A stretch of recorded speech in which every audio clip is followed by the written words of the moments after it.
Igan, posibleng umabot pa hanggang Disyembre ang tuloy-tuloy na pagtaas ng presyo ng petrolyo. Ayon po yan sa Department of Energy. At ngayong may big-time oil price hike na naman bukas, sa fuel subsidy umaasa ang ilang tsuper. Pero ilan sa kanila hindi pa rin nakatatanggap nito. Saksi si Jonathan Andal. Pagsapit ng alas 12, may mga oil company nang magpapatupad ng 2 piso at 50 sentimong taas presyo sa diesel. 2 piso naman kada litro sa gasolina at kerosene. Aray, mamaya kailangan magpakarga na para makatipid pa. Grabe naman yan. Sobra na yan. Sumusobra na. Sa mahal ng petrolyo, ang iba dumadayo pa sa ibang lungsod kung saan mas mura. Itong gasolinahan na to sa Valenzuela ang may pinakamurang tindang krudo sa buong Metro Manila batay sa latest monitoring ng Department of Energy. Ang diesel po dito nasa 60 pesos kada litro habang ang gasolina ay hanggang 61 pesos kada litro. Kaya ako nagpa-full tank. Magtataas bukas makakamenos ng konti. Pero kahit anong tipid, hindi may kakaila kung gaano kabigat sa bulsa ang sunod-sunod na oil price hike. Higit 17 piso na sa diesel kapag pinagsama-sama ang taas presyo bukas at nito nakaraang 10 linggo. Ang gasolina aabot na sa halos 12 piso kada litro ang pagtaas mula nitong Hulyo. Halos 16 na piso naman sa kerosene. From the time na umingkris ng panglabing Senado, nasa 500 plus pesos a day na ang nawawalang kinikita ng ating hanay. Kaya ang hiling sana nila pagbigyan ng pisong provisional increase habang dinidinig ang 5 pisong taas pasahe na petisyon nila sa LTFRB. Lalo't one time lang ang fuel subsidy at hindi lahat ng tsuper nakakakuha na ngayong may spending ban ng COMELEC dahil sa barangay SK election sa October 30. Ang ibang land bank ayaw mag-release ng fuel subsidy card dahil hinahanapan pa ng exemption. Kung iba-ban pa ito ng COMELEC, ano na mangyayari sa buhay ng driver? Wala pa tayong nare-receive na application for fuel. Sana nga maging maliwanag lang kung nasaan na ba yung application nilang yan. Pag nakarating sa COMELEC yan, isang araw lang aaprubahan natin yung request ng fuel subsidy exemption. Wala pang tugon ng LTFRB tungkol dyan.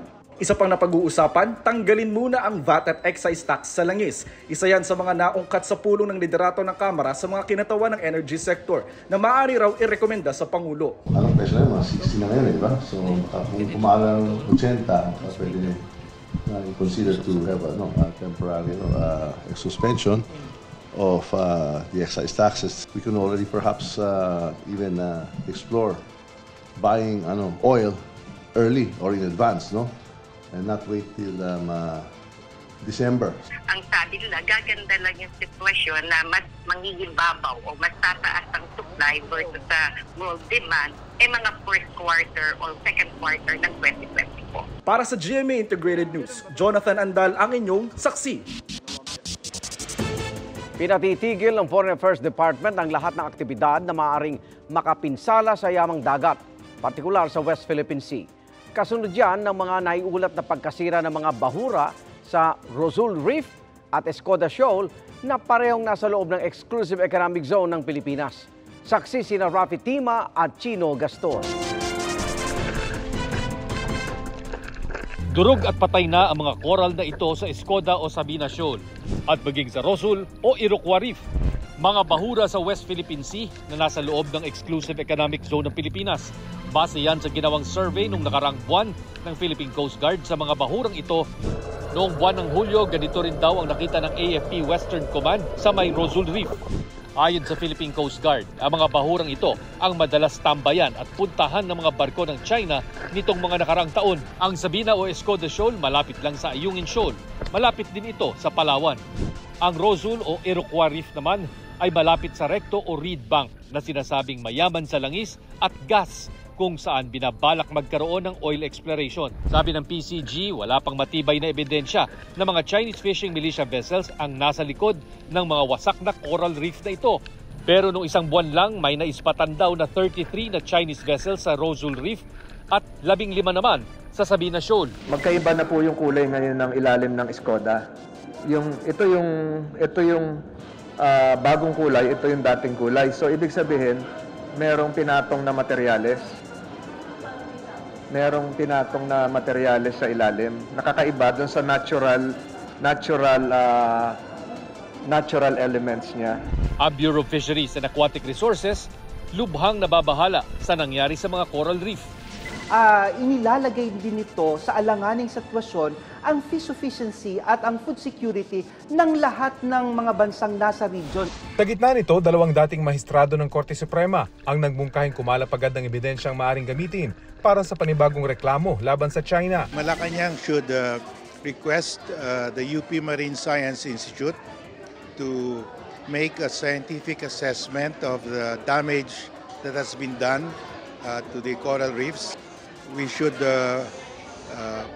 file a protest with China, citing that scientific assessment.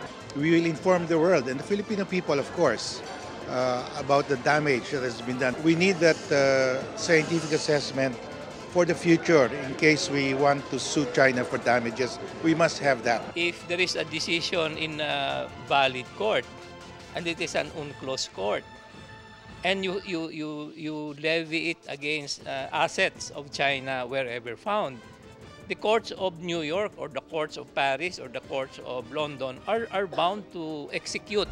Pero para kay Assistant Professor Jacqueline Espinilla, Senior Fellow ng UP Law Center Institute for Maritime Affairs and the Law of the Sea, bago ang pagsasampa ng kaso, dapat mag-reflect muna sa mga batas sa bansa ang panalo ng Pilipinas sa arbitral ruling. Urgently passed the Maritime Zones Bill, which would clarify for us domestically what our entitlements are under the United Nations Convention on the Law of the Sea. Kailangan kunin natin yung opportunity that has already been provided for us under UNCLOS. Para sa GMA Integrated News, ako si Rafi Tima. Shino Gaston, kami ang inyong saksi. Iginiit ng Presidential Communications Office na walang troll farm o troll army ang Administrasyong Marcos. Sa pagdinig ng Senate Committee on Finance, sinabi ni PCO Secretary Cheloy Garafil na mahigit 300 lang ang kanilang empleyado sa PCO. Layunin daw ng PCO na labanan ang fake news na isa sa kanilang binigyang diin sa pagdepensa sa 1.92 billion pesos na hininging budget para sa 2024. Aprobado na yan sa Senate Committee. Mapilan sa mga ng state universities and colleges ng dagdag na pondo para sa libreng edukasyon sa kolehiyo. Aabot daw sa 3 bilyong piso ang utang ng national government sa mga SUC. Saksi si Sandra Aguinaldo. Sa pagsisimula bukas ng plenary debate sa Kamara kaugnay sa 5.768 trillion pesos na 2024 national budget, mainit na usapin pa rin ang confidential fund ng ilang ahensya. Ang confidential fund ay lump sum amount na bahagi ng national budget para sa confidential expenses ng isang ahensya na may kaugnayan sa surveillance activities na hindi isinasa publiko. Ayon kay House Appropriations Committee Senior Vice Chair Stella Kimbo, walang katiyakan sa ngayon na hindi makakaltasan ang confidential fund ng ilang ahensya. Tingin ko, marami pang pwede mangyari. So, 7 days ang ating plenary debates. Marami pang pwede mangyari. So, abangan natin. Sa pagsasaliksik ng GMA Integrated News Research, merong 28 agencies na humihingi ng confidential fund para sa 2024. Kabilang dito ang Office of the President at Office of the Vice President. Naungkat din ang confidential fund ng opisina ni Vice President Sara Duterte noong 2022 na nagkakahalaga ng 125 million pesos. Kinokwestiyon ito ng ilang mambabatas dahil wala raw line item na confidential fund sa 2022 OVP budget at posible itong paglabag sa batas. Pero ngayon pa lang, ilang kongresista na ang nagsasabing walang nilabag na batas ang OVP. Pinaliwanag na rin daw ng Budget Department sa House Appropriations Committee na hindi raw galing sa Office of the President ang pondo, kundi sa contingent fund. Wala naman akong nakikita so far na anything improper. At least based on the NEP, pinaliwanag naman po na ito ay use of the contingent fund. At meron naman pong existing line item at ito yung good governance and social services project. Makikita raw naman ang detalye kung paano ginamit ang pondo sa isasagawang plenary debates. Sa budget briefing naman ng State Universities and Colleges o SUCs, umapila ang Philippine Association of State Universities and Colleges para sa dagdag na pondo para mas maraming estudyante ang mabigyan ng libreng college education at para sa iba pang programa ng SUCs. 100.88 billion pesos ang budget ng SUCs sa ilalim ng 2024 National Expenditure Program. Malayo sa 331.34 billion pesos na hinihingi nila. Bukod dito, meron daw 3 billion pesos na utang ang national government sa mga SUCs. Ayon sa samahan ng mga SUCs, tatanggap lang sila ng bilang ng estudyante na pasok sa budget nila. When we get in more students, we need to get in more faculty members. And we have to guarantee even that we have sufficient laboratory. That's why we now encourage and we now really tell our SUCs only get those students within our absorptive capacity, not to shortchange our students.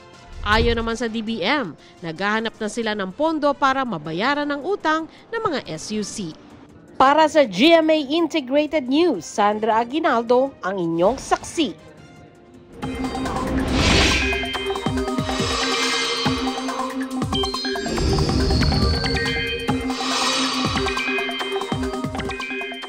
Kapuso, kumpara noong nakaraang linggo, hindi umaabot sa bansa ngayon ang hanging habagat pero hindi po ibig sabihin yan wala ng mga pag-ulan. Intertropical Convergence Zone o yung ITCZ naman ang nakakaapekto dito sa ating bansa, lalong-lalo na dito sa bahagi ng Mindanao. Mga kapuso, ang ITCZ ay bahagi kung saan nagsasalubong yung magkaibang hangin mula po sa northern at southern hemispheres. At kapag nagkakaroon ng convergence o pagsasalubong ng magkaibang hangin, nakakabuo po yan ng marami at mga makakapal na kaulapan na siya namang magdudulot ng mga pag-ulan sa mga apektadong lugar. Base nga sa datos ng Metro Weather, umaga bukas may mga pag-ulan dito yan sa Sulu Archipelago at pati na rin sa Zamboanga Peninsula. Sa hapon, halos buong Mindanao na po ang posibleng ulanin. Yung mga nakikita po ninyo na nagkukulay orange at kulay pula dito sa ating mapa, ibig sabihin yan, heavy to intense rains, kaya doble ingat po dahil posible yang magdulot ng mga pagbaha o kaya naman ay landslide. Ang iba pang bahagi naman ng bansa, posible ring ulanin dahil naman sa thunderstorms. Dito sa Visayas, may mga kalat-kalat na ulan, lalo na po sa hapon. May mga malalakas na ulan dito yan sa Negros Provinces, Panay Island, ganun din sa Central hanggang dito sa may Eastern Visayas. Sa bahagi naman ng Luzon, may kaunting pag-ulan na po sa umaga. Dito po yan sa bahagi ng Occidental Mindoro. Pero sa hapon, uulanin na rin ang malaking bahagi po ng Luzon. May mga malalakas na ulan dito yan sa Central Luzon, ganun din sa bahagi ng Palawan. Kaya maging alerto pa rin sa mga residente dyan. At sa Metro Manila naman, may tsansa po ng ulan bukas, lalong-lalo na po sa hapon. Maaaring malawakan ang pag-ulan sa gabi, kaya huwag pa rin pong kakalimutan ang pagbabaon ng payong kung lalabas po kayo ng bahay. Sa mga susunod na araw, posibleng may pag-ulan pa rin, lalo't inaasahang magpapatuloy ang pag-iral ng ITCZ at ganun din ng thunderstorms. At eto po, ayon po sa Pag-asa, may tsansang may mabuo na bagong low pressure area this week. Pero posible pa naman niya magbago, kaya umantabay lang sa updates. At yan ang latest sa lagay ng panahon. Ako si Amor La Rosa para sa GMA Integrated News Weather Center. Maasahan anuman ang panahon.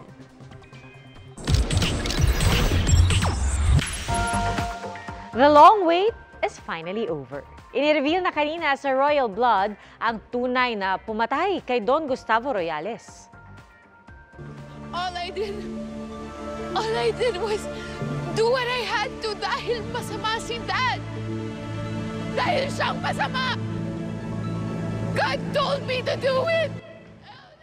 Ang killer, si Margaret, played by Rian Ramos. Makapigil hinanga ang mga eksena at hinanga ng netizens ang acting ng cast, lalo na si Rian. Ang tanong ngayon, may kasabwat ba sa pagpatay kay Gustavo? Yan at iba pang kapanapanabik na eksena ang kailangang tutukan sa Royal Blood na magtatapos na sa Biyernes.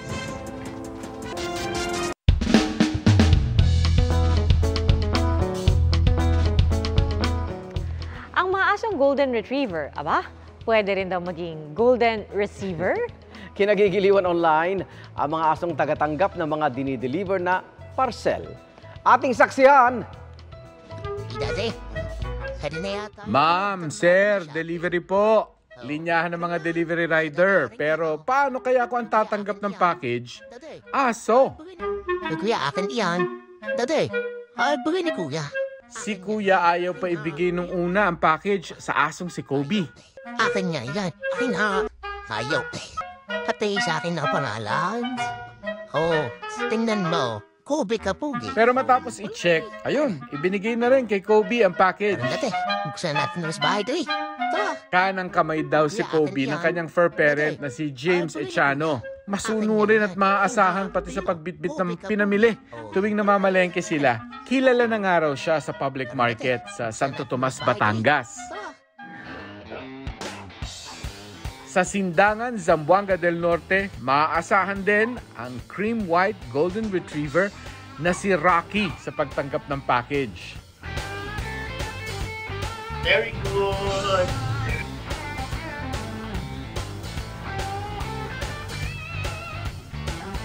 Salamat. Sina Kobe at Rocky di lang basta golden retrievers. Golden receivers din at certified good boys. Para sa GMA Integrated News, Mark Salazar, ang inyong saksi. Salamat, Igan, sa inyong pagsaksi. Ako naman, Arnold Glavio. 78 araw na lang, Pasko na. Ako po si Pia Arcangel para sa mas malaki misyon at sa mas malawak na paglilingkod sa bayan. Mula sa GMA Integrated News, ang News Authority ng Pilipino. Sama-sama tayong magiging saksi!